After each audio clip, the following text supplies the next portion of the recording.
Hello दोस्तों, आपका बहुत बहुत स्वागत है आपके अपने चैनल एमपी ऑनलाइन स्टडी पर। जैसे कि आपको पता है, आज की जो हमारी वीडियो रहेगी वो पीरियोडिक टेबल से रहने वाली है, जिसके अंतर्गत जो है एस ब्लॉक एलिमेंट पर जो है आज का हमारा डिस्कशन होने वाला है। जैसे कि लास्ट वीडियो में मैंने आपको बताया था कि किस तरीके से पीरियोडिक टेबल में एटॉमिक नंबर के आधार पर, मतलब परमाणु क्रमांक के आधार पर जो है एटम को एलिमेंटों को जमाया गया है पूरी पीरियोडिक टेबल में, ठीक है। और किस तरीके से चार बॉक्स हमको देखने को मिलते हैं। हमको एस ब्लॉक देखने को मिलता है, हमको वहां पर आपको डी ब्लॉक देखने को मिलता है, पी ब्लॉक देखने को मिलता है, और जो नीचे आपको दो सीरीज देखने को मिलती है उसको एफ ब्लॉक कहते हैं। लेकिन अगर हम बात करें तो S block, P block, D block और एफ ब्लॉक, ये चार ब्लॉक डिवाइड क्यों किए गए हैं इस पर भी आज डिस्कशन कर लेंगे। और साथ ही साथ आज जो है एस ब्लॉक एलिमेंट किसको कहते हैं और एस ब्लॉक एलिमेंट में कितने तत्व आते हैं, कौन कौन से तत्व हैं, और एस ब्लॉक में क्यों रखा गया है, जैसे कि सोडियम है ना, हाइड्रोजन है, लिथियम है, इनको एस ब्लॉक एलिमेंट क्यों कहा जाता है या एस ब्लॉक तत्व क्यों कहा जाता है और क्या कारण है कि इनको एस ब्लॉक में ही रखा गया है। तो उस पर आज का आपका जो है सॉल्यूशन हो जाएगा। और साथ ही साथ जो आपकी बैलेंसी मैंने कल आपको बताई थी कि संयोजकता या बैलेंसी, उस पर भी आज हम डिस्कशन कर लेंगे, ठीक है। तो आपको जो है एस ब्लॉक आज हम कंप्लीट कर देंगे। तो स्टार्ट करते हैं हमारा एस ब्लॉक एलिमेंट। सबसे पहले हम बात करते हैं आवर्त सारणी में एस ब्लॉक की। तो आवर्त सारणी में एस ब्लॉक हमको दो जगह देखने को मिलता है, एक समूह 1 और समूह 2, इन दोनों को मिला के एस ब्लॉक कहा जाता है। मैंने आपको बताया था कि आवर्त सारणी में मतलब पीरियोडिक टेबल में 18 आपको क्या देखने को मिलते हैं, समूह देखने को मिलते हैं। तो उसमें से जो समूह 1 है और जो समूह 2 है वो एस ब्लॉक कहलाते हैं। क्या कहलाते हैं? वो एस ब्लॉक कहलाते हैं। तो उससे ही रिलेटेड मैं आज आपको बताने वाला हूँ। सबसे पहले मैं आपको बताता हूँ कि आप पूरी पीरियोडिक टेबल में एस ब्लॉक को याद कैसे करेंगे। देखिए, उसको याद करने का एक तरीका है, एक फॉर्मूला है। सबसे पहले एक छोटी सी लाइन आपको याद रखना है जिसका नाम है आपका है ली ना की रब से फरियाद, है ना, हेलीना की रब से फरियाद। ये छोटी सी लाइन आपको याद रखना है। लाइन क्या है लीना की रब से फरियाद। ट्रिक है याद करने का, फॉर्मूले याद हो जाएंगे इससे आपको, है ना, संकेत याद हो जाएंगे। हेलीना की रब से फरियाद। तो इसके लिए आपको क्या करना है, इसके लिए नॉर्मली सबसे पहले आपको है से क्या बनाना है, एच, ठीक है। ली से क्या बनाना है, एल आई, ठीक है। नौ से क्या बनाना है, एन ए, है ना। और को से क्या बनाना है, के। रब से क्या बनाना है, आर बी। क्या बनाना है, आर बी। से क्या बनाना है, से क्या बनाना है, तो से आपको बनाना है सी एस। क्या बनाना है, सी एस। और फरियाद से क्या बनाना है आपको, एफ आर। क्या बना देना है, एफ आर। तो इस तरीके से आपको है ली ना की रब से फरियाद से ये संकेत मिल जाएंगे आपको, है ली ना की रब से फरियाद। अब हम उसको अरेंज कर देते हैं। अरेंज करने के लिए आप बॉक्स बना लीजिए। कितने बॉक्स बनाने पड़ेंगे आपको, 1 2 3 4 5 6 7 बॉक्स बनाने पड़ेंगे। तो 1 2 3 4 5 6 और 7, ये हमने यहाँ पर कितने बॉक्स बना दिए, 7 बॉक्स हमने यहाँ पर बना दिए। अब ये 7 बॉक्स बन जाने के बाद हम इनको इसमें क्या कर देंगे, अरेंज कर देंगे, ठीक है। हम इसमें लिख देंगे। तो 7 बॉक्स कंप्लीट हो गए हैं।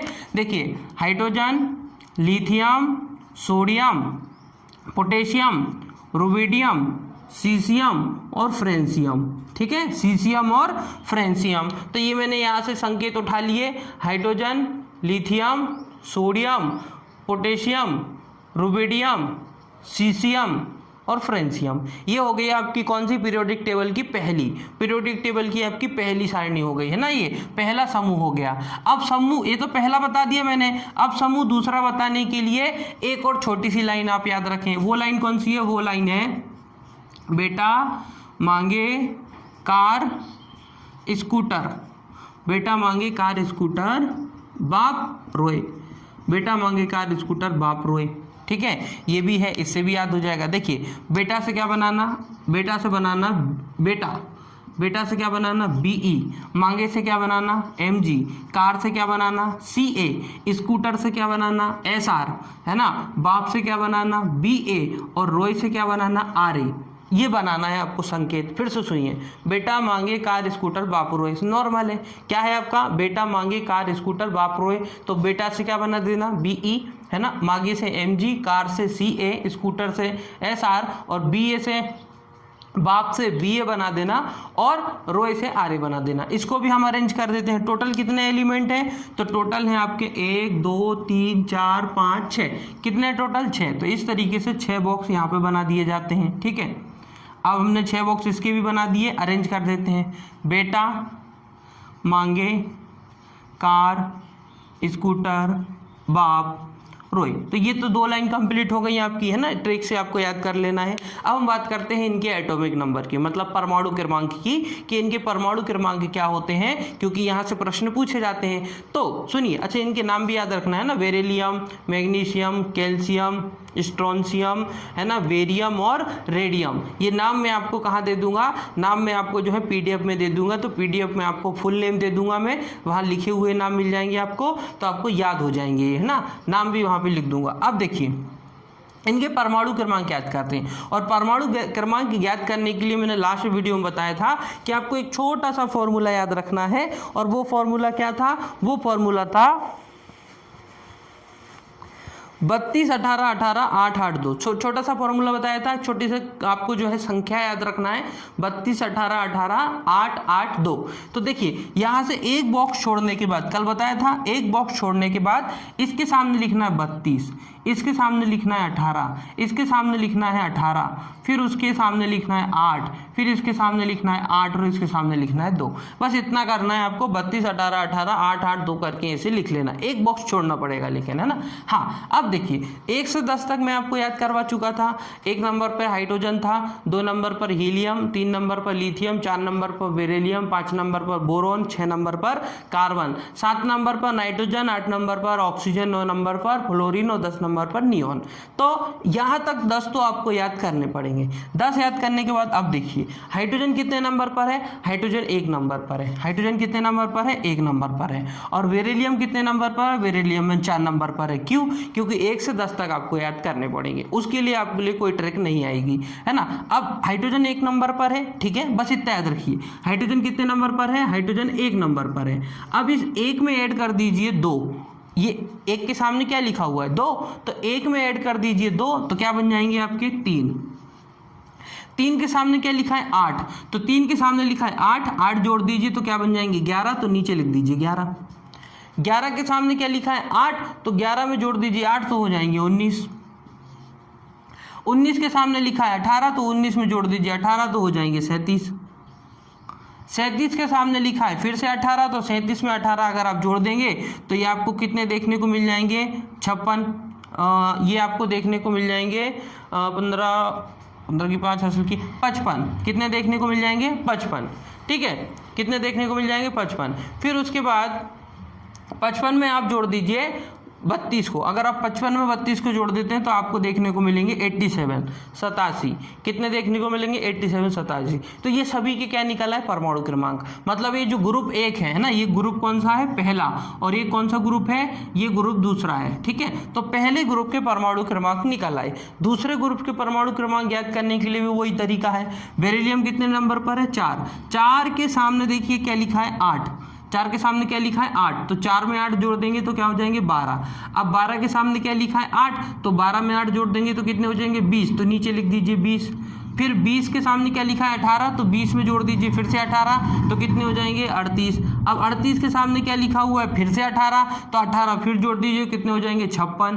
56 के सामने कितना लिखा हुआ है 32, तो अब 56 में 32 जोड़ दीजिए तो कितने हो जाएंगे 88 88। ये इसके भी परमाणु क्रमांक निकल आएंगे। तो यहाँ से एक प्रश्न आपका सॉल्व हो गया कि अगर आपसे सिंपली पूछ लिया जाए कि सोडियम का परमाणु क्रमांक कितना होता है, सोडियम मतलब Na, सोडियम का परमाणु क्रमांक कितना होता है, तो आप इस फॉर्मूले से याद करना है आपको कि 11 होता है। भूल जाएंगे तो नॉर्मली क्या करना है हाइड्रोजन का याद रखना है, और फिर जल्दी से ये संकेत लिख देना है, बेटा मांगे कार स्कूटर से। आप बोल रहे हैं, आपको ऐसा लग जरूर रहा होगा कि समय लगेगा, लेकिन जब आपको याद हो जाएगा तो 1 मिनट में आप आंसर निकाल सकते हो, और एक प्रश्न के लिए एक आंसर के लिए 1 मिनट काफ़ी है, ठीक है। तो आप जल्दी से ये है लीना की रफ से फरियाद करके करके लिख सकते हैं। एक बॉक्स छोड़ने के बाद 32, 18, 18 लिख देंगे और जल्दी से आप प्लस कर देंगे तो सोडियम का परमाणु क्रमांक 11 निकल आएगा। फिर आपसे कैल्शियम का पूछ लिया जाए तो इस तरीके से बेटा मांगे कार स्कूटर बाप रोए, जल्दी से संकेत लिख देंगे 32, 18, 18, 8, 8, 2 लिख देंगे, बेरिलियम 8 जोड़ देंगे तो ऐसा आपका कैल्शियम का 20 निकल आएगा परमाणु क्रमांक।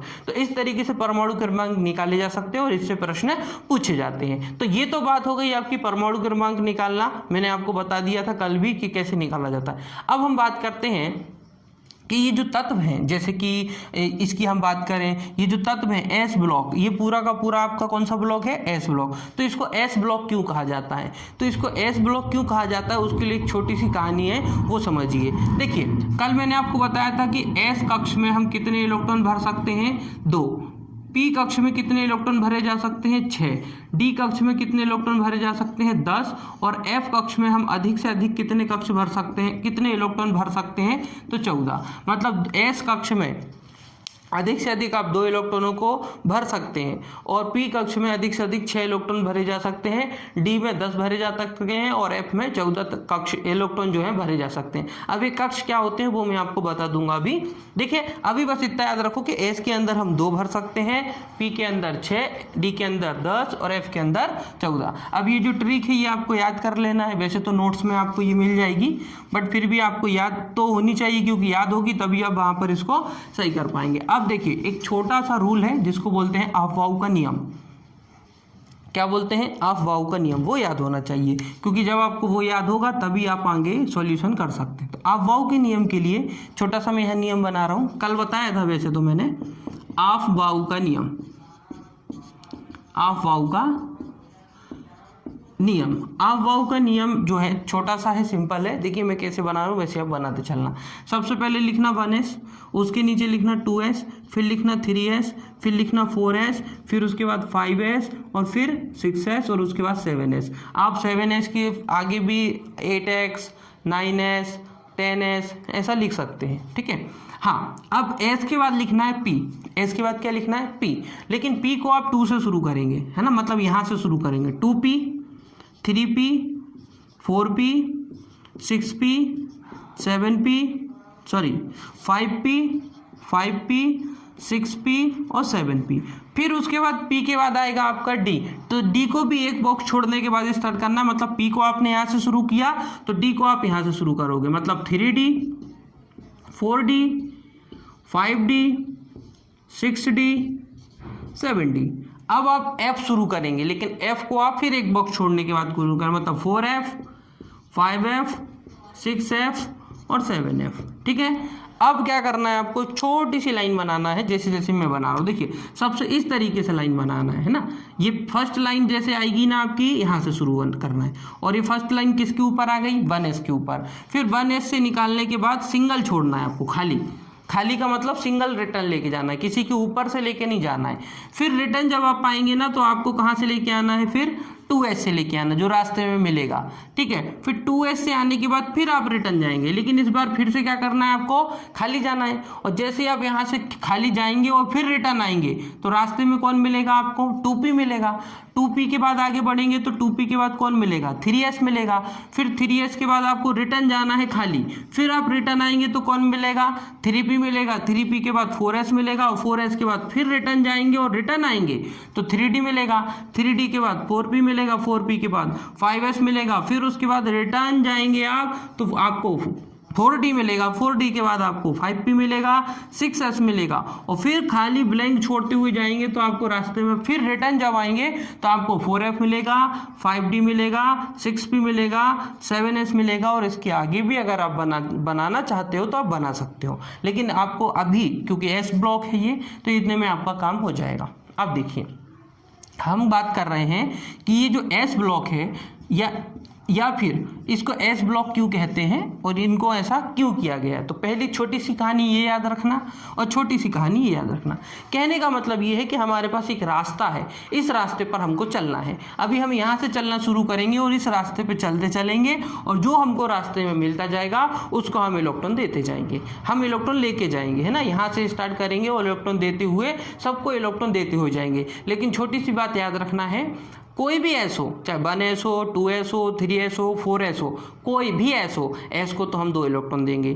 2p हो, 3p हो, 4p हो या 6p हो, कोई भी p हो, p को तो हम 6 इलेक्ट्रॉन ही देंगे, है ना, 6 से ज़्यादा नहीं देंगे। उसी तरीके से कोई भी d हो उसको हम 10 इलेक्ट्रॉन ही देंगे और f को हम 14 इलेक्ट्रॉन ही देंगे। तो देखिए सबसे पहले मैं आपको एक छोटा सा बता देता हूँ, हाइड्रोजन ही ले लेते हैं सबसे पहले, है ना। यहाँ हम स्टार्टिंग किससे कर देते हैं, हाइड्रोजन से कर देते हैं। आप मुझे बताइए हाइड्रोजन कितने नंबर पर है, तो आप बोलोगे सर हाइड्रोजन 1 नंबर पर है, मतलब इसके पास प्रोटॉनों की संख्या कितनी है, 1 है। तो फिर मैं बोलूँगा इलेक्ट्रॉनों की संख्या कितनी है, वो भी 1 है। ये कल बताया था मैंने कि जितने परमाणु क्रमांक होता है वही प्रोटॉनों की संख्या कहलाता है, और जितनी प्रोटॉन होते हैं उतने ही क्या होते हैं, इलेक्ट्रॉन होते हैं। तो मैं अगर ऐसा बोलूँ कि हाइड्रोजन का परमाणु क्रमांक 1 है, तो आप बोलोगे सर फिर हाइड्रोजन में प्रोटॉनों की संख्या भी 1 होगी और हाइड्रोजन में इलेक्ट्रॉनों की संख्या भी क्या होगी, 1 होगी। तो यहाँ से एक चीज़ क्लियर हो गई कि हाइड्रोजन के पास 1 इलेक्ट्रॉन होता है। क्या होता है, 1 ही इलेक्ट्रॉन होता है। अब देखिए, अब हम इस रास्ते से चलना शुरू करते हैं। तो मैंने यहाँ से चलना शुरू किया, जब यहाँ से चलूँगा तो मैं कितने इलेक्ट्रॉन लेके चलूँगा, 1, क्योंकि हाइड्रोजन की बात हो रही है तो मेरे पास 1 ही इलेक्ट्रॉन है। यहाँ से चलना जब शुरू करूँगा तो रास्ते में मुझे कौन मिलेगा, सबसे पहले अगर यहाँ से चलना शुरू करता हूँ ऐसा, तो रास्ते में मुझे कौन मिलेगा, 1s मिलेगा, उसके बाद 2s मिलेगा, लेकिन पहले तो 1s मिलेगा ना।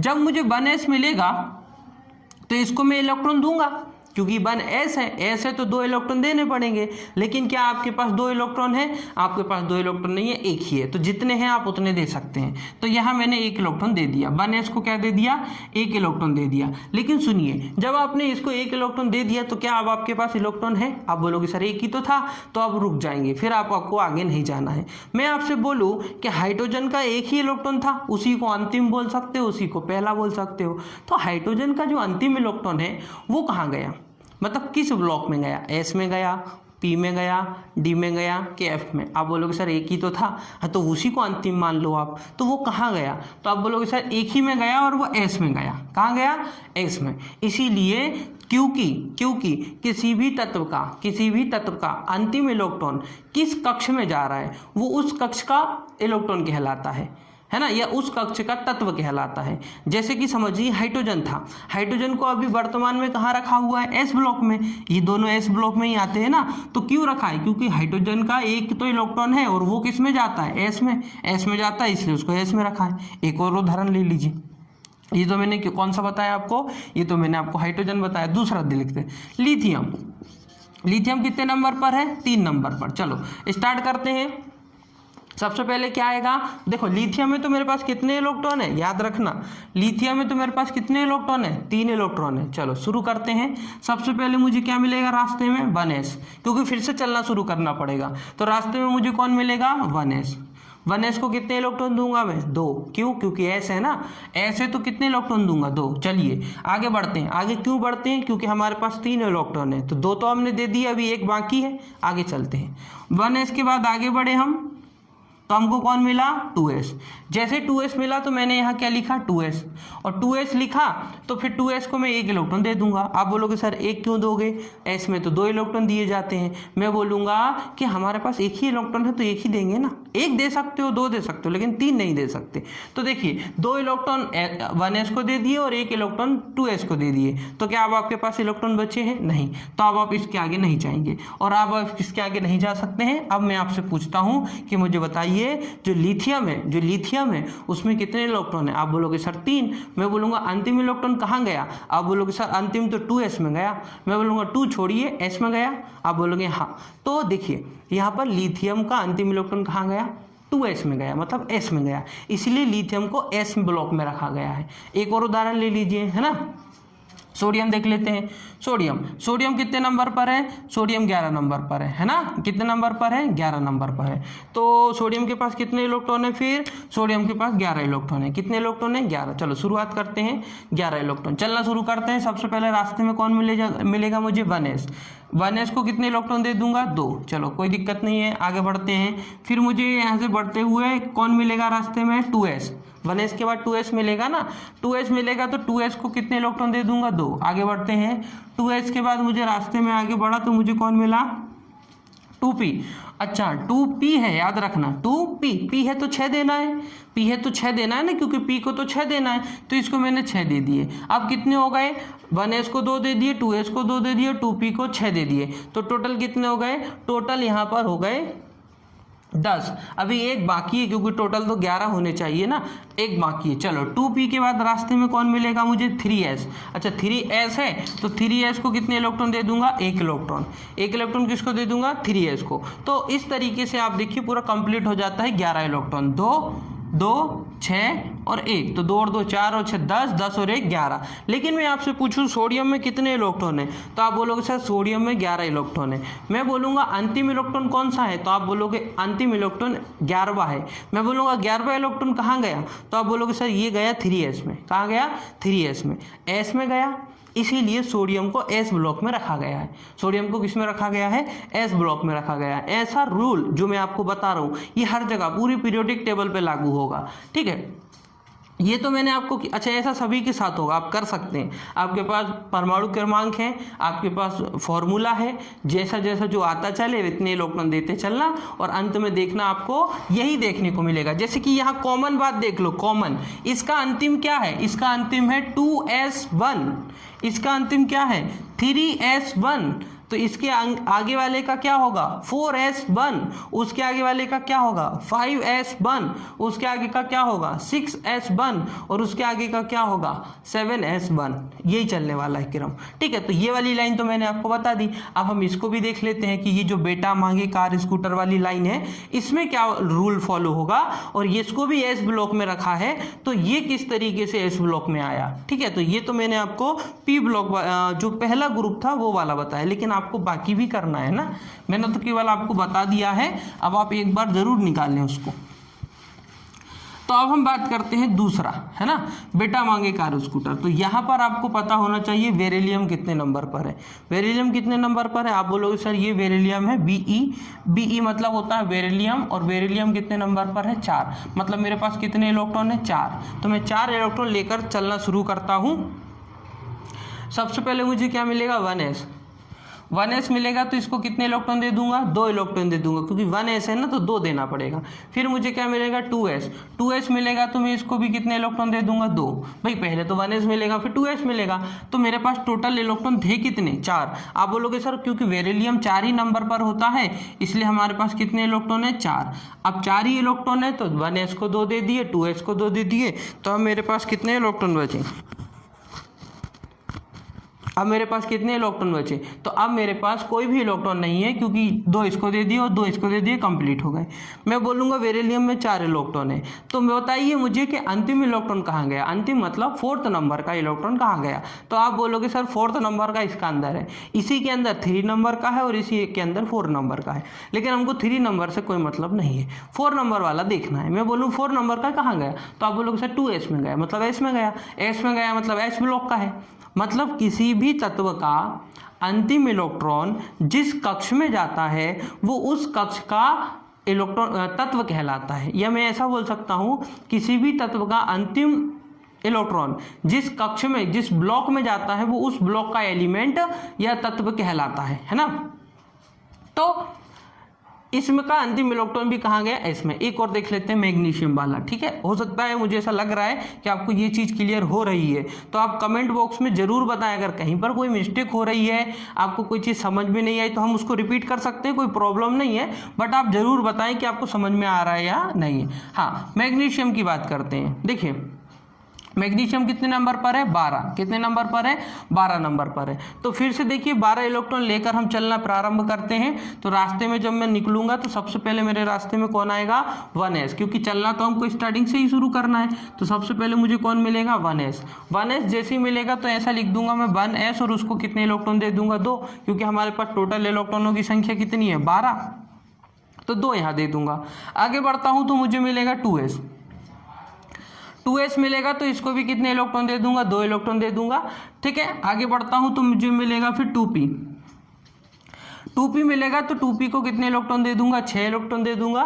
फिर आगे चलता हूँ तो मुझे मिलेगा 3s जैसे मिलेगा तो मैं 3s को भी कितने इलेक्ट्रॉन दे दूंगा, 3s है ना, 3s को कितने इलेक्ट्रॉन दे दूंगा यहाँ पर 2, तो टोटल मेरे हो जाएंगे 12। देखिए कैसे, 2 इलेक्ट्रॉन यहाँ हो गए 1s को, 2 इलेक्ट्रॉन 2s को दे दिए, 6 इलेक्ट्रॉन 2p को दे दिए और 2 इलेक्ट्रॉन 3s को दे दिए। तो इस तरीके से मेरे पास टोटल 12, 2 और 2 4, 4 और 6 10, 10 और 2 12 कंप्लीट हो गए। लेकिन मैं आपसे अगर मैं आपसे पूछूं कि मुझे आप केवल इतना बताइए कि मैग्नीशियम जो है Mg मतलब मैग्नीशियम, इसका अंतिम इलेक्ट्रॉन कौन सा है, तो आप बोलोगे सर 12वां इलेक्ट्रॉन है। मैं बोलूँगा 12वां इलेक्ट्रॉन कहाँ गया, तो आप बोलोगे 3s में गया। कहाँ गया, 3s में, तो इसीलिए तो इसको s ब्लॉक का एलिमेंट कहा जाता है। अब इसमें भी एक पैटर्न समझ लीजिए, देखिए बेरिलियम का अंतिम इलेक्ट्रॉन कहाँ गया, 2s में।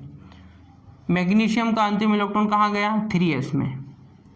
कैल्शियम का अंतिम इलेक्ट्रॉन कहाँ जाएगा, 4s में। स्टोनशियम का अंतिम इलेक्ट्रॉन कहाँ जाएगा, 5s में। बेरियम का अंतिम इलेक्ट्रॉन कहाँ जाएगा, 6s में। रेडियम का अंतिम इलेक्ट्रॉन कहाँ जाएगा, 7s में। मतलब ये इस तरीके से ही पैटर्न चलता है, ठीक है। तो इसीलिए क्योंकि इन दोनों ही समूह के, इन दोनों ही ग्रुप के जो तत्व हैं, ये जो तत्व हैं, इनके अंतिम इलेक्ट्रॉन कहाँ जा रहे हैं, s में जा रहे हैं, इसलिए दोनों को कहाँ रखा गया है, s ब्लॉक में रखा गया है, ठीक है। इसी तरीके से p ब्लॉक भी आप समझ चुके होंगे कि किसी तत्व को p ब्लॉक में क्यों रखा है, क्योंकि उनके भी अंतिम इलेक्ट्रॉन p में जा रहे होंगे। जब हम p ब्लॉक पढ़ेंगे तो वहाँ आपका क्लियर करवा देंगे, लेकिन अभी आप सिर्फ इतना समझिए कि मैंने आपको ये चीज़ बता दी। अब बात करते हैं ये तो मैंने आपको क्या बता दिया कि इनको s ब्लॉक में क्यों रखा है, ठीक है, या s ब्लॉक क्यों बनता है। अब मैं आपको बता देता हूँ कि इनकी वैलेंसी कितनी होती है, इनकी संयोजकता कितनी होती है। कहने का मतलब ये है कि ये कितने बॉन्ड बनाते हैं, कितने, 2 काम कर सकते हैं तत्व, या तो इलेक्ट्रॉन दान कर सकता है या तो इलेक्ट्रॉन ग्रहण कर सकता है। कहने का मतलब या तो इलेक्ट्रॉनों को डोनेट किया जा सकता है या तो इलेक्ट्रॉन जो है एक्सेप्ट किए जा सकते हैं, है ना, लिए जा सकते हैं। 2 काम किया जा सकता है। अगर कोई तत्व इलेक्ट्रॉन देता है तो उसके ऊपर धन लगाया जाता है, मतलब प्लस लगाया जाता है। उसी तरीके से अगर कोई तत्व इलेक्ट्रॉन लेता है तो उसके ऊपर माइनस लगाया जाता है। तो याद रखना, याद करने का तरीका ये है कि जब हम किसी को पैसे उधार देते हैं मतलब हम धनी, और जब हम किसी से पैसे उधार लेते हैं मतलब हम ऋणी। तो इस तरीके से आप याद रख सकते हैं कि पैसे देना मतलब धन और पैसे लेना मतलब ऋण, है ना। ये इस तरीके से आप याद रख सकते हैं धन और ऋण के हिसाब से। तो जो तत्व इलेक्ट्रॉन देंगे वो कहलाएंगे धनी, मतलब धन, उनके ऊपर धन चार्ज लगेगा और मतलब प्लस चार्ज लगेगा, और जो इलेक्ट्रॉन लेंगे उनके ऊपर माइनस चार्ज लगेगा, ऋण लगेगा उनके ऊपर। तो हम बात करते हैं कि इनकी संयोजकता कितनी होती है, बैलेंसी या संयोजकता, क्योंकि यहाँ से प्रश्न पूछा जाता है। जैसे डायरेक्टली प्रश्न होता है कार्बन की संयोजकता कितनी होती है, तो सब आंसर देते हैं 4 होती है। कार्बन 4 बंध बनाता है, तो कैसे बनाता है वो यहाँ पर डिस्कशन करने वाले। इसके लिए थोड़ा सा एक छोटा सा नियम और पढ़ना पड़ेगा, बोर का नियम। बोर ने नियम दिया था, बोर ने परमाणु की संरचना बताई थी। वैसे तो परमाणु की संरचना बताने वाले जे थॉमसन भी थे, रदरफोर्ड भी थे, और आपके जो हैं बोर भी थे, ठीक है। उन पर जब हम परमाणुओं के बारे में पढ़ेंगे ना तब डिस्कशन कर लेंगे। अभी आप समझिए कि सबसे पहले हम बात करते हैं कि जो s ब्लॉक है, ये पूरा s ब्लॉक है, तो s ब्लॉक में किसके ऊपर कौन सा चार्ज लगा होता है, कौन सा तत्व क्या करता है, ठीक है। तो एक नियम चलता है बोर का नियम। तो बोर का नियम मैं बता देता हूँ। बोर ने क्या बताया था, बोर ने एक नॉर्मल सी बात बताई थी कि भाई ये एक परमाणु जो होता है उसके अंदर क्या होता है, नाभिक। ये तो मैं ऑलरेडी बता चुका हूँ। परमाणु के अंदर क्या होता है, नाभिक होता है, और नाभिक के चारों ओर क्या होते हैं, कक्ष।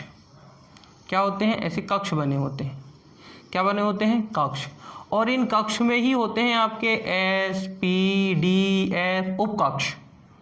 क्या होते हैं, उपकक्ष। अब सुनिए, कोई परमाणु होता है, परमाणु के अंदर क्या होता है, नाभिक, और नाभिक में क्या होता है, प्रोटॉन और न्यूट्रॉन, बता चुका हूँ। और कक्ष में चारों ओर कौन घूमते हैं, इलेक्ट्रॉन। लेकिन इलेक्ट्रॉन ऐसे स्पेस में नहीं घूमते, इलेक्ट्रॉन पर्टिकुलर उपकक्ष के अंदर ऐसे घूमते रहते हैं। मतलब कहने का मतलब ये है कि नाभिक के अंदर तो प्रोटॉन और क्या हो गए, न्यूट्रॉन हो गए। अब इलेक्ट्रॉन चारों ओर घूम रहे। तो उनके लिए बोर ने क्या बोला था, बोर ने बोला था कि ये सेल हैं, इन सेल के अंदर घूमते हैं इलेक्ट्रॉन, इन सेल के अंदर घूमते हैं, ऐसा इनके चारों ओर इलेक्ट्रॉन घूमते रहते हैं। लेकिन इलेक्ट्रॉन को घूमने के लिए पर्टिकुलर एक स्थान होना चाहिए, तो वो होते हैं S, P, D, F, इनके अंदर बैठे होते हैं या इनके अंदर भरे हुए होते हैं इलेक्ट्रॉन। जैसे कि मैं उसी को यहाँ बना रहा हूँ, मैं ज़्यादा कुछ नहीं कर रहा हूँ, मैं उसी चीज़ को यहाँ बना रहा हूँ, है ना।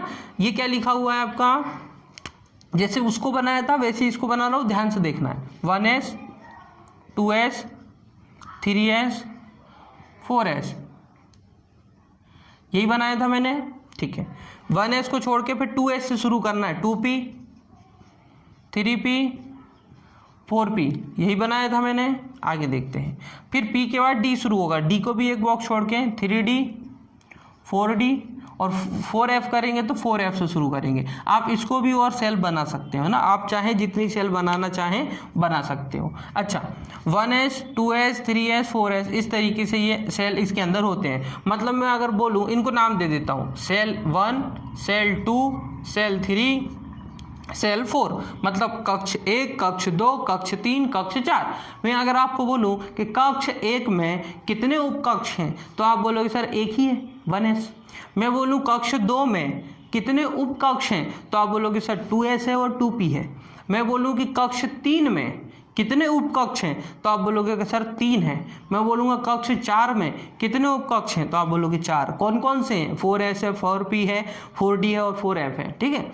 अब इसमें इलेक्ट्रॉन मतलब अब मैं आपको बताता हूँ कि ये कितने इलेक्ट्रॉन दान करेंगे और कितने इलेक्ट्रॉन एक्सेप्ट करेंगे, मतलब दान करेंगे या लेंगे, है ना।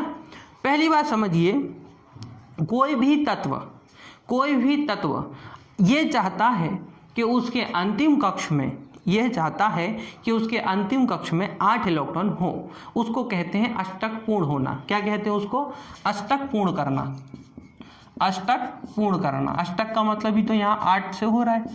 तो आपने सुना होगा अक्रिय गैसों के बारे में, निष्क्रिय गैसों के बारे में, जो कोई क्रिया नहीं करते, है ना, जो कोई क्रिया नहीं करती। तो वो क्यों नहीं करती, क्योंकि उनका अष्टक क्या होता है, पूर्ण होता है। अष्टक पूर्ण कैसे किया जाता है, अपनी अंतिम सेल में 8 इलेक्ट्रॉन होने चाहिए, 8 से ना ज़्यादा होने चाहिए ना कम होने चाहिए, उसको कहा जाता है अष्टक पूर्ण करना। तो अष्टक पूर्ण कैसे होगा वो मैं आपको बताता हूँ। जितने भी तत्व हैं, ये तो हम आपको एस ब्लॉक के बता रहे हैं, जब पी ब्लॉक पढ़ेंगे, डी ब्लॉक पढ़ेंगे, एफ ब्लॉक पढ़ेंगे तो उसके देखेंगे जितने भी तत्व हैं वो क्या चाहते हैं, वो चाहते हैं कि उनका अष्टक पूर्ण हो जाए। और अष्टक पूर्ण कब होता है, जब उनके कक्ष में, जो अंतिम कक्ष है, अंतिम कक्ष कोई भी हो सकता है, जरूरी नहीं है कि अंतिम कक्ष 4 नंबर का हो, अंतिम कक्ष 3 नंबर का हो, 2 नंबर का हो, वो तो डिपेंड करता है कि उनके पास कितने इलेक्ट्रॉन हैं। मतलब इस आधार पे देखो, जितने ज़्यादा इलेक्ट्रॉन होंगे उतनी बड़ी चेन बनेगी, और जितनी बड़ी चेन बनेगी इलेक्ट्रॉन वहाँ तक जाएंगे, और उतनी बड़ी शेल बनेगी, है ना, उतने कक्ष बनेंगे। लेकिन जितने भी कक्ष हो उससे कोई मैटर नहीं करता है। मैटर ये करता है कि जो उनका अंतिम कक्ष है उसके अंदर 8 इलेक्ट्रॉन होने चाहिए। अगर नहीं होंगे तो वो प्रयास करते रहते हैं कि 8 हो जाएं, और 8 हो जाने के बाद उनका अष्टक क्या हो जाता है, पूर्ण हो जाता है। अष्टक क्या हो जाता है, पूर्ण हो जाता है। तो अब देखिए वही चीज़ हम यहाँ पर करते हैं कि किसी एक एलिमेंट को हम ले लेते हैं। जैसे कि एग्जाम्पल फॉर मैं ले लेता हूँ सोडियम। क्या ले लेता हूँ, सोडियम। सोडियम कितने नंबर पर है, 11। कितने नंबर पर है, 11 नंबर पर है। तो मैं कोई भी ले सकते हो ना, आप भी कोई भी ले सकते हो। मैंने सोडियम ले लिया, 11 नंबर पर है। चलिए, सोडियम 11 नंबर पर है तो इसका इलेक्ट्रॉनिक विन्यास कैसे बनेगा आपको ही पता है, यहीं पे बना देते हैं। वहाँ बनाओ, यहाँ पर बनाओ, एक ही है। सबसे पहले क्या आएगा, 1s। क्या आएगा, 1s। तो यहाँ पर इसको ही देखना है ना, यहाँ से नहीं फॉलो करना है, फॉलो यहीं से होगा। सबसे पहले क्या है, 1s। देखिए ये है 1s, ये है ना 1s। तो 1s को कितने इलेक्ट्रॉन देना है मुझे, 2। टोटल है कितने मेरे पास, 11, ठीक है। फिर क्या आएगा, 2s। ये है 2s, 2s को भी कितने देना है, 2। फिर क्या आएगा, 2p, और 2p यहाँ पर लिखा हुआ है, तो 2p को कितने इलेक्ट्रॉन दूंगा, 6। p को 6 देना है ना।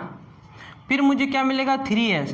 3s कहाँ लिखा है, ये लिखा है। और 3s को कितने इलेक्ट्रॉन दूंगा, 1, क्योंकि हमको टोटल कितने देना है, 11। और 11 हमारे कंप्लीट हो चुके हैं। 2 और 2 4, 4 और 6 10, 10 और 1 11।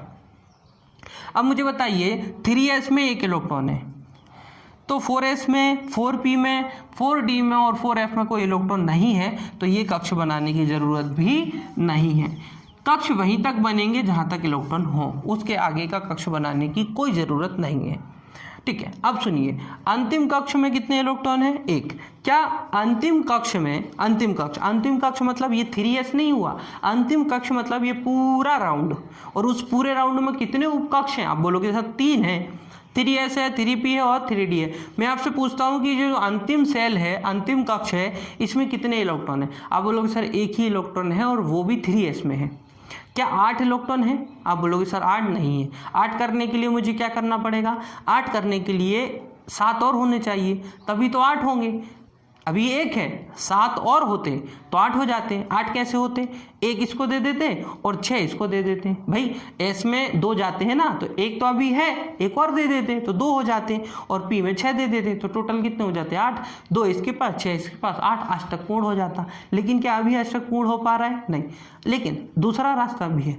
मुझे सुनिए, अगर 3s में से मैं ये इलेक्ट्रॉन हटा दूँ, मान लीजिए सोडियम के पास 10 इलेक्ट्रॉन है, 11 नहीं है, कितने हैं? 10। तो ये 3s नहीं बनेगा, फिर बनेगा क्या 3s? नहीं बनेगा। मान लीजिए सोडियम के पास 11 इलेक्ट्रॉन नहीं है, 10 इलेक्ट्रॉन है, 1 इलेक्ट्रॉन उसने दान कर दिया। क्या कर दिया? दान कर दिया। तो फिर 3s बनाना पड़ेगा क्या मुझे? नहीं। 3s में 1 इलेक्ट्रॉन होगा क्या? नहीं। मतलब 3s क्या होगा? खाली। 3s खाली, 3p खाली, 3d सब कुछ खाली है, तो फिर उसको हटा दीजिए। अगर खाली है तो उसको क्या कीजिए? हटा दीजिए। अब देखिए, अब बताइए मुझे कि सोडियम का जो अंतिम सेल है, अब उसमें कितने इलेक्ट्रॉन है? सोडियम का ये अंतिम सेल है ना, ये सोडियम का पड़ रहा है ना, सोडियम का अंतिम सेल यही है अब, क्योंकि पे हटा दिया। अब इसमें कितने हैं? तो आप बोलोगे सर 2 यहाँ पर है, 6 यहाँ पर है, कितने हो गए? 8 हो गए, 8 अष्टक पूर्ण हो गया। लेकिन ये अष्टक पूर्ण कैसे हुआ? जब 1 इलेक्ट्रॉन हटाया मतलब दान किया। पहले 11 थे, अब 10 बचे, मतलब सोडियम को क्या करना पड़ेगा? 1 इलेक्ट्रॉन दान करना पड़ेगा। आप बोलोगे सर वहाँ पे भी तो एक ऑप्शन था कि हम 7 ले सकते थे, लेकिन आप मुझे बताइए 7 लेना ज़्यादा आसान है कि 1 देना ज़्यादा आसान है?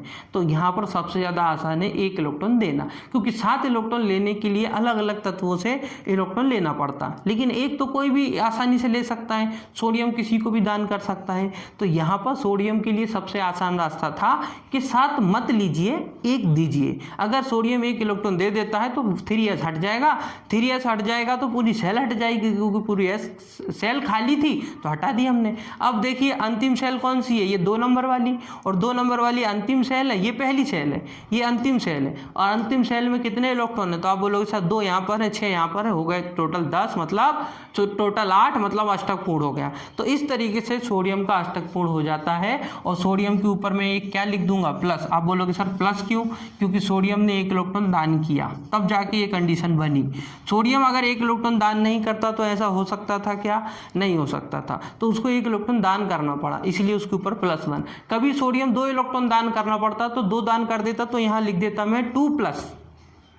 कभी सोडियम 3 इलेक्ट्रॉन दान करता तो यहाँ लिखता मैं 3+। ये बात समझ में आ गई?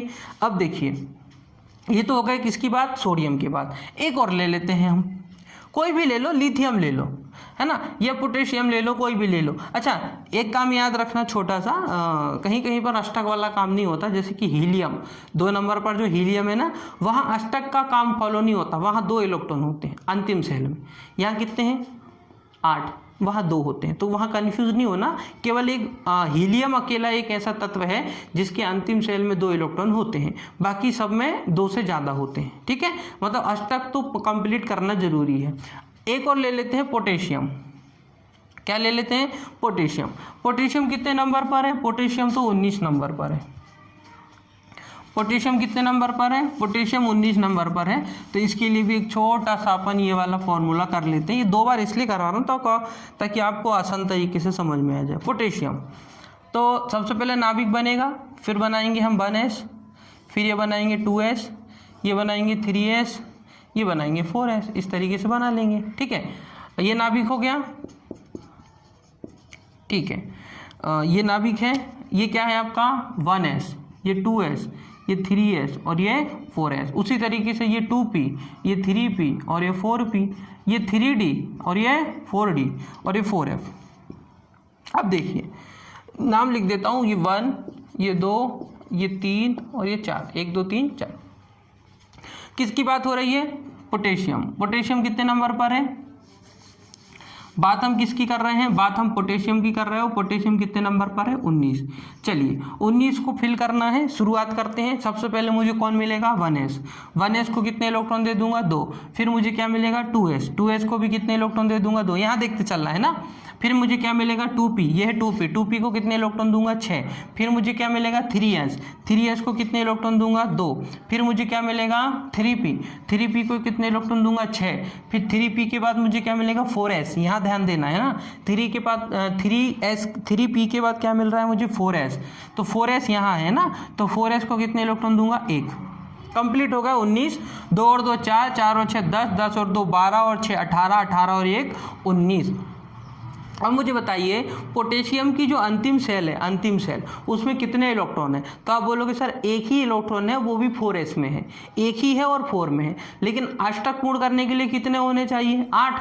तो इसको अंतिम में कितने लाइए, 7 की ज़रूरत है। अगर कोई इसको 7 इलेक्ट्रॉन दे देगा तो एक तो यहाँ चला जाएगा और 6 कहाँ चले जाएंगे, इस 4p में, 4p में 6 यहाँ चले जाएंगे, तो अष्टक पूर्ण हो जाएगा। लेकिन इसके पास एक और रास्ता है, ये कभी 1 इलेक्ट्रॉन दान कर देता है, मतलब 1 इलेक्ट्रॉन दे देता है किसी को, तो इसके पास कितने बचेंगे, 19 की जगह पे 18 बचेंगे। अभी तो 19 है, फिर कितने बचेंगे, 18। और जब 18 बचेंगे तो अंतिम वाला ये 4s बनेगा क्या, क्योंकि यहीं तक 18 कंप्लीट हो जाएंगे, तो ये बनाने की ज़रूरत पड़ेगी क्या, नहीं, 4s खाली रहेगा। और 4s खाली मतलब 4p खाली, 4d खाली, 4f सब खाली, और सब चारों खाली है, तो ये क्रम ही हटा दिया जाएगा, ये सेल ही हटा दी जाएगी। और सेल हटा देने के बाद अब मुझे बताइए, सेल हटा देने के बाद आप मुझे बताइए पोटेशियम की अंतिम सेल में कितने इलेक्ट्रॉन हैं। तो आप बोलोगे सर पोटेशियम की अंतिम सेल मतलब ये तीसरे नंबर वाली सेल, और उसमें 2 तो s में है, 3s जो है उसके अंदर 2 हैं और 3p के अंदर 6 हैं, तो 2 और 6 हो गए 8, मतलब अष्टक पूर्ण हो गया। मतलब अब पोटेशियम के अंतिम सेल में कितने इलेक्ट्रॉन हो गए, 8। लेकिन कब हुए वो, 1 इलेक्ट्रॉन दान करने पर। वो चाहता तो 7 ले भी सकता था, लेकिन वही कंडीशन सोडियम जैसी आ गई है कि 7 लेना कठिन होता है, 1 देना आसान होता है। तो यहाँ पर पोटेशियम भी क्या करेगा, 1 इलेक्ट्रॉन दान कर देगा, तो उसके पास 19 की जगह कितने बचेंगे, 18 बचेंगे। ठीक है, तो ये चीज भी आपको याद रखना है। अब हम बात करते हैं कि ये तो सभी के साथ कॉमन हो रहा है, मतलब इस लाइन में सभी जगह ये रूल फॉलो हो रहा है। मतलब ये क्योंकि इनको एक समूह में क्यों रखा गया है, इसलिए रखा गया है क्योंकि ये एक जैसे व्यवहार दिखाते हैं, और वो तो हमको पता चल ही रहा है। जैसा सोडियम की कंडीशन थी वैसे पोटेशियम की कंडीशन है। तो अब मैं पोटेशियम के ऊपर क्या लिखूंगा, प्लस। क्यों, क्योंकि पोटेशियम 1 इलेक्ट्रॉन दान करेगा, ये उसका स्वभाव है, उसको करना ही पड़ेगा, तभी तो उसका अष्टक क्या होगा, पूर्ण होगा। तो पोटेशियम 1 इलेक्ट्रॉन दान करता है, मतलब उसकी संयोजकता क्या होती है, +1 होती है ना। सोडियम की भी संयोजकता क्या होती है, +1। इसका मतलब ये हो गया कि इस पूरी लाइन की संयोजकता क्या होती है, +1। पूरी लाइन की +1 होती है।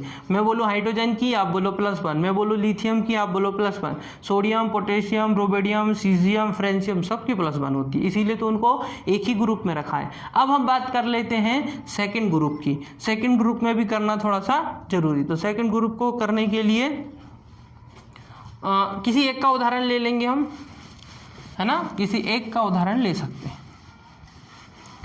हम ले लेते हैं मैग्नीशियम, किसको, Mg मतलब मैग्नीशियम। मैग्नीशियम कितने नंबर पर है, 12 नंबर पर। तो 12 नंबर पर है मैग्नीशियम, इसके लिए कर लेते हैं। तो ये नाभिक हो गया, ठीक है, ये 1s हो गया, ये 2s हो गया, ये 2p हो गया, 3s हो गया। ये तो नाभिक हो गया, ठीक है, ये 1s हो गया, ये 2s हो गया, ये 3s हो गया। ये 2s है तो यहाँ 2p लिख दो, 3s है तो 3p लिख दो और 3d लिख दो। ठीक है, मैग्नीशियम की बात हो रही है। मैग्नीशियम कितने नंबर पर है, मैग्नीशियम 12 नंबर पर है। मतलब मैग्नीशियम के पास कितने इलेक्ट्रॉन है, मैग्नीशियम के पास 12 इलेक्ट्रॉन है। वही बात हो रही है, यहाँ से पहले 1s आएगा, 1s आएगा तो इसको 1s को कितने इलेक्ट्रॉन दे दो, 1s को 2 इलेक्ट्रॉन दे दो। फिर 1s के बाद क्या आएगा, 2s आएगा, तो 2s को भी कितने इलेक्ट्रॉन दे दो, 2 दे दो। 2s के बाद 2p आएगा तो 2p को 6 इलेक्ट्रॉन दे दो। 2p के बाद 3s आएगा, 3s को 2 इलेक्ट्रॉन दे दो। और यहाँ पर कंप्लीट हो गया 12, है ना, कंप्लीट हो चुके हैं 12 इलेक्ट्रॉन। 2 और 2 4 और 6 10, 10 और 2 12। अब समझिए, अब मुझे बताइए जो मैग्नीशियम है उसके अंतिम सेल में, अंतिम सेल मतलब ये तीसरे नंबर वाली सेल है ना, अंतिम सेल में कितने इलेक्ट्रॉन है। ये पहली सेल है, ये दूसरी सेल है और ये तीसरी सेल है। जो तीसरी सेल है उसमें कितने इलेक्ट्रॉन है? तो आप बोलोगे सर तीसरे सेल में तो 2 इलेक्ट्रॉन है, 3s के अंदर 2 इलेक्ट्रॉन है ना। तो 3s के अंदर 2 इलेक्ट्रॉन है, मतलब अष्टक पूर्ण कंप्लीट नहीं हुआ। लेकिन अष्टक कंप्लीट करने के लिए इसको क्या करना पड़ेगा, ये किसी से 6 इलेक्ट्रॉन ले लेगा। तो 6 इलेक्ट्रॉन किसके अंदर चले जाएंगे, 3p के अंदर 6 इलेक्ट्रॉन चले जाएंगे। तो 3s के अंदर 2 हैं और 3p के अंदर किसी से 6 लेके 3p में रख देंगे तो 8 हो जाएंगे, तो अष्टक पूर्ण हो जाएगा। और इसके पास एक और रास्ता है, अगर ये अपनी ये 2 इलेक्ट्रॉन दान कर देगा तो यहां से 3s में एक भी इलेक्ट्रॉन नहीं रहेंगे और इसको अलग कर दिया जाएगा और फिर अष्टक पूर्ण हो जाएगा। अब सुनिए, 2 इलेक्ट्रॉन दान करना आसान होता है कि 4 इलेक्ट्रॉन लेना आसान, 6 इलेक्ट्रॉन लेना आसान होता है कि 2 इलेक्ट्रॉनों को दान करना आसान होता है? तो सिंपल सी बात है कि 2 इलेक्ट्रॉनों को दान करना आसान होता है। ठीक है, तो 2 इलेक्ट्रॉन यहाँ पर डोनेट कर दिए जाएंगे, किसके द्वारा, मैग्नीशियम के द्वारा। और मैग्नीशियम जब 2 इलेक्ट्रॉन दे देगा तो इसके पास कितने इलेक्ट्रॉन बचेंगे, 10। अगर इसके पास 10 इलेक्ट्रॉन बचेंगे तो देखिए 2 यहाँ पर और 6 यहाँ पर, कंप्लीट हो गए 10। फिर ये इसके अंदर कोई इलेक्ट्रॉन होगा क्या, नहीं। अगर इसके अंदर कोई इलेक्ट्रॉन नहीं होगा तो ये पूरी सेल क्या होगी, खाली। और ये सेल अगर खाली है तो इसको बनाने की कोई ज़रूरत नहीं है। अब मैं अगर आपको बोलूं कि मैग्नीशियम के अंतिम सेल में कितने इलेक्ट्रॉन होते हैं, तो आप बोलोगे मैग्नीशियम के अंतिम सेल में 8। अभी दिख रहा है, देखिए 2 यहाँ पर, 6 यहाँ पर, 8, अष्टक पूर्ण हो गया। लेकिन ये अष्टक पूर्ण कब हुआ, ये अष्टक पूर्ण तब हुआ जब मैग्नीशियम ने कितने इलेक्ट्रॉन दान किए, 2 इलेक्ट्रॉनों को दान किया। और 2 इलेक्ट्रॉनों को दान किया मतलब इसके ऊपर हम क्या लगाएंगे, इसके ऊपर हम लगाएंगे 2+।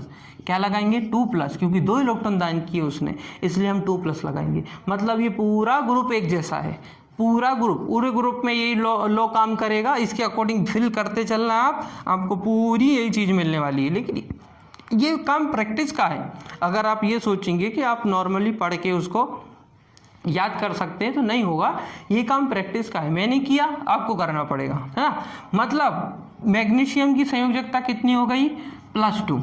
मैग्नीशियम की वैलेंसी कितनी हो गई, +2। तो इसकी वैलेंसी यहाँ पर +2 हो चुकी है ना। ये हमने मैग्नीशियम का निकाल लिया। आप ऐसे ही कैल्शियम का निकाल सकते हो, स्ट्रोंशियम का निकाल सकते हो, बेरिलियम का निकाल सकते हो, बेरियम का निकाल सकते हो और रेडियम का निकाल सकते हो। आप चाहे तो किसी भी तत्व का जो है वो क्या निकाल सकते हो, बैलेंसी निकाल सकते हो। बैलेंसी निकालने का ये सबसे अच्छा तरीका है। एक और मैं आपको कैल्शियम वाला बता देता हूँ ताकि थोड़ी चीज़ और क्लियर हो जाए, है ना।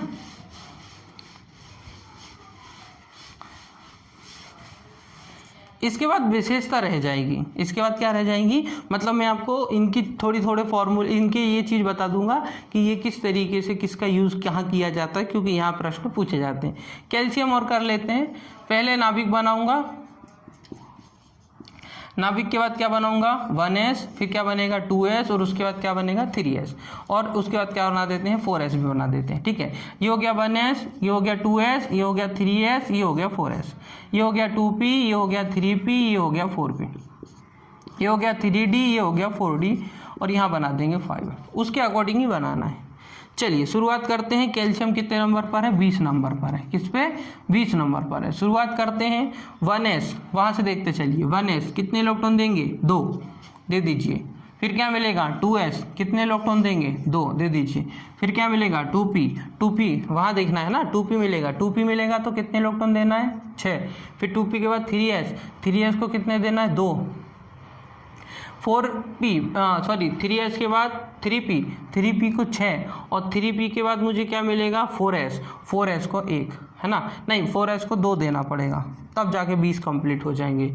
2 और 2 4, 4 और 6 10, 10 और 2 12 और 6 18, 18 और 2 20 कंप्लीट हो गए। मैं आपको बोलूँ कि कैल्शियम के अंतिम कक्ष में कितने इलेक्ट्रॉन है, आप बोलोगे सर 2 इलेक्ट्रॉन है। तो इसको 8 करने के लिए कितने इलेक्ट्रॉन की ज़रूरत है, आप बोलोगे सर 6 इलेक्ट्रॉन की ज़रूरत है। मतलब ये किसी से अगर 6 इलेक्ट्रॉन ले लेता है तो उनको 4p में रख देगा और जब 4p में रख देगा तो 4p के अंदर 6 इलेक्ट्रॉन हो जाएंगे और 4s के अंदर 2 इलेक्ट्रॉन है तो कंप्लीट हो जाएंगे 8, मतलब अष्टक पूर्ण हो जाएगा। इसके अलावा इसके पास एक दूसरा रास्ता भी है। अगर ये 2 इलेक्ट्रॉन दान कर देता है तो इसके पास कितने इलेक्ट्रॉन बचेंगे, 18 जब बचेंगे तो मुझे ये 4s बनाने की ज़रूरत नहीं पड़ेगी क्योंकि 18 यहीं कंप्लीट हो जाएंगे 3p पे। ये जो लिखा हुआ है 3p, तो यहीं पर 18 इलेक्ट्रॉन कंप्लीट हो जाएंगे, तो यहाँ आने की ज़रूरत नहीं पड़ेगी। और जब इसके अंदर आने की ज़रूरत नहीं पड़ेगी, मतलब 4s 4p 4d और 4f, ये पूरे ही क्या हैं, खाली हैं, तो हम इसको नहीं बनाएंगे, फिर ये सेल बनाने की ज़रूरत नहीं है। और जब हम ये सेल ही नहीं बनाएंगे तो इससे क्या होगा, इससे ये होगा कि अब अगर आप देखेंगे तो ये कैल्शियम की अंतिम सेल बन जाएगी तीसरी, ये पहली, ये दूसरी, ये तीसरी। और मैं बोलूँ कि जो कैल्शियम की अंतिम सेल है तीसरी, उसमें कितने इलेक्ट्रॉन हैं, तो आप बोलोगे सर उसमें 8 इलेक्ट्रॉन हो चुके हैं, मतलब अष्टकपूर्ण हो गया। लेकिन ये अष्टकपूर्ण कब हुआ, ये अष्टकपूर्ण तब हुआ जब कैल्शियम ने अपने 2 इलेक्ट्रॉन क्या किए, डोनेट किए, दान किए। तो इसीलिए कैल्शियम के ऊपर भी क्या लगेगा, इसीलिए कैल्शियम के ऊपर भी क्या लगेगा, कैल्शियम के ऊपर प्लस चार्ज लगाना पड़ेगा, और वो भी कितने प्लस चार्ज, 2 प्लस चार्ज लगाना पड़ेगा। मतलब ये तो किसके जैसा हो गया, ये तो आपका जैसा आपने मैग्नीशियम का किया वैसे कैल्शियम का हो गया। तो सिंपल सी बात है, क्योंकि एक ही ग्रुप के हैं, वो एक ही ग्रुप के हैं, तो एक जैसा व्यवहार दिखाएंगे। उसी तरीके से इसके ऊपर लिख दीजिए आप +2, क्योंकि इस ग्रुप की संयोजकता क्या होती है, +2 होती है। ये मैं आपको बहुत डीपली बता रहा हूँ, इतना डीपली आपको कोई नहीं बताएगा। और साथ ही साथ जो है मैं आपको सारी चीज़ फैक्ट भी बता रहा हूँ, क्योंकि आपको जो है ये चीज़ कभी भूलने वाले नहीं हैं आप, ठीक है। चीज़ें भी याद होंगी और ये चीज़ कभी भूलेंगे नहीं। अब इसमें हम क्या करेंगे कि देखिए, ये तो हमारी कौन सा हो गया आपका, मैंने आपको सोडियम वाला बता दिया है ना, पूरा कंप्लीट मैंने आपको ग्रुप 1 बता दिया, ग्रुप 2 बता दिया, मतलब एस ब्लॉक बता दिया। अब इसमें थोड़ी सी चीज़ आपकी क्या रह जाती है कि इसके अंदर जैसे कि ये है आपका सोडियम, सोडियम को मिट्टी के तेल में रखा जाता है क्योंकि ये वायु से जल्दी क्रिया करने लगता है। फिर मैग्नीशियम जो है जंतुओं में भी पाया जाता है, पेड़ पौधों में भी पाया जाता है। कैल्शियम हड्डियों में पाया जाता है, दांतों में पाया जाता है, ठीक है। उसके बाद बाल, नाखून, त्वचा, इसमें भी पाया जाता है। तो ऐसी छोटी छोटी विशेषताएं हैं जो प्रश्न पेपर में पूछे जाते हैं, तो वो हम नेक्स्ट वीडियो में डिस्कशन कर लेंगे। आज की वीडियो में केवल मैंने आपको क्या बताया, केवल मैंने आपको जो है इनकी बैलेंस, ये एस ब्लॉक कंप्लीट कर लिया, मतलब एस ब्लॉक अब हमारा कंप्लीट हो चुका है। अब केवल मुझे आपको इनकी विशेषता बतानी है, और विशेषता बताने के बाद नेक्स्ट वीडियो में ही हमारा पी ब्लॉक हम स्टार्ट कर देंगे। मतलब पी ब्लॉक ही रहेगी नेक्स्ट वीडियो में, बस थोड़ा सा स्टार्टिंग का 15-20 मिनट हम एस ब्लॉक के जो तत्व हैं, ये जो तत्व हैं इनकी विशेषता आपको बता देंगे, फिर उसके बाद हम पी ब्लॉक स्टार्ट कर देंगे। तो आज की वीडियो हमारी इतनी ही रहती है। अगर इसमें कोई डाउट रहे तो आप डाउट जरूर पूछें। और नॉर्मली बात है कि जो फील्ड से संबंधित हैं उनके लिए थोड़ा ईजी होगा, लेकिन जो फील्ड से संबंधित नहीं है उनको थोड़ा हार्ड हो सकता है। लेकिन अगर आप प्रयास करेंगे तो प्रयास करने से आपको सफलता जरूर मिलेगी। अगर आप वीडियो कंटिन्यू देख रहे हैं, साथ ही साथ आप पी ब्लॉक भी देखेंगे, क्योंकि रिवीजन होगा ना। यहाँ पर मैं आपको 2 उदाहरण बता रहा हूँ, पी ब्लॉक बताऊंगा तो वहाँ पर भी और उदाहरण हो जाएंगे आपके, है ना। फिर डी ब्लॉक भी पढ़ेंगे, एफ ब्लॉक भी पढ़ेंगे, तो वहाँ पे भी आपके उदाहरण कंप्लीट होते चले जाएंगे। तो जितने ज़्यादा एग्जाम्पल मैं आपको बताऊंगा और जितनी बार रिपीट करूंगा उतना ज़्यादा कॉन्सेप्ट आपका क्लियर होने वाला है। साथ ही साथ मैं क्या कर रहा हूँ कि हर चीज़ को रिवाइज करवा रहा हूँ। मैंने आपको ऑलरेडी बताया था कि मैंने आपको ये पहले बता चुका हूँ मैं लास्ट वीडियो में, बट आज मैंने इसको बताया है। इसी के साथ जो नेक्स्ट वीडियो रहेगी वहाँ पर हम इसके बारे में और थोड़ा सा डिस्कशन कर लेंगे रिवीजन के तौर पे, ताकि आपको कोई डिफ़िकल्टी ना हो। इसके बावजूद भी अगर आपको कोई डिफ़िकल्टी आ रही है, कोई किसी भी प्रकार की अगर परेशानी आपको हो रही है कि जो समझने में, तो आप कमेंट बॉक्स में कमेंट जरूर कर सकते हैं, आपकी प्रॉब्लम को शेयर जरूर कर सकते हैं। प्रॉब्लम बताना कोई बुरी बात नहीं है, अगर आप प्रॉब्लम बताते हैं तो उसका सॉल्यूशन हमसे हो सकता है तो हम जरूर करेंगे, ठीक है। ओके दोस्तों, तो आज की वीडियो हमारी यहीं समाप्त होती है। वीडियो अगर आपको पसंद आए तो वीडियो को लाइक करें, हमारे चैनल को सब्सक्राइब करें। चैनल आपने सब्सक्राइब किया हुआ है तो बेल आइकन जरूर प्रेस करें। साथ ही साथ आप एक काम जरूर करें, वीडियो को लाइक जरूर करें। अगर आपको वीडियो पसंद आती है तो आप वीडियो को लाइक जरूर करें, ठीक है। ओके दोस्तों, थैंक यू।